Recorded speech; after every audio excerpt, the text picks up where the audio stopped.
minutes for questions. Thank you. I want to thank the chair and the ranking member. Doctor, I'm going to start with you. Of course, knowing where you're from, I have to start off with OH. All right. We all know that the public trust in Congress is much lower than we would like it to be, and that continues to be a cause of concern.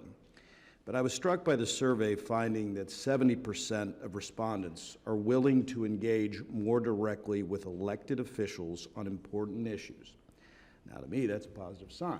Now, you mentioned deliberative town halls, and this is an effective form of two-way engagement. At this time, could you talk maybe a little bit more how those might work? Sure. Thank you for the opportunity.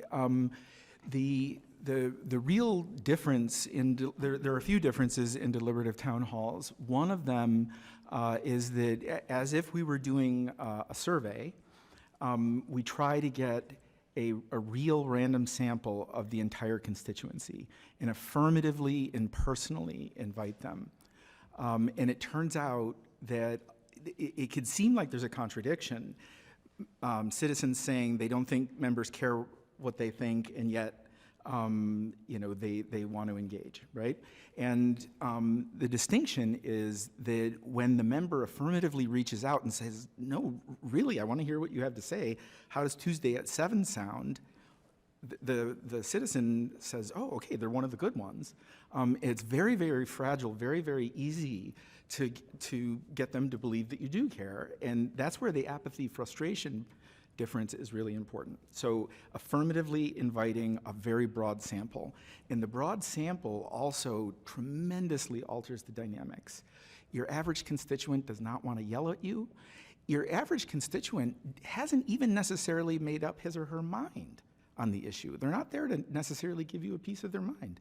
They want to hear what you have to say before making up their mind, which is why this interactive dialogue is so valuable. You get to hear from them about their concerns, their values, their questions, but they actually want to hear from you too, right? So we do a survey beforehand. These are real field experiments, so there's also a control group that we survey. People attend, and then there's a survey usually about 2 weeks later of everybody again. The forums are online on a secure platform. We're building a bespoke platform that's very, very easy to use. Will be linked to the 14 most spoken languages in the United States.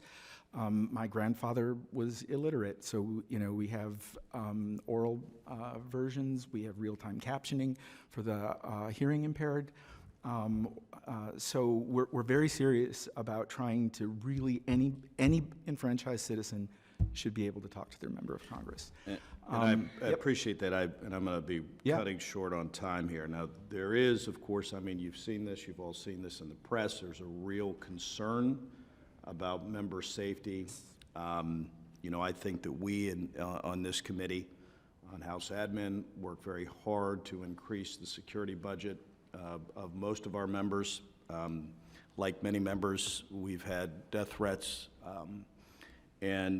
so we now have to have a security detail, which we never thought we'd have to have before. In the two-way communication forums, are there effective ways, and I know you only have a minute, to take down the temperature from the onset of those forums?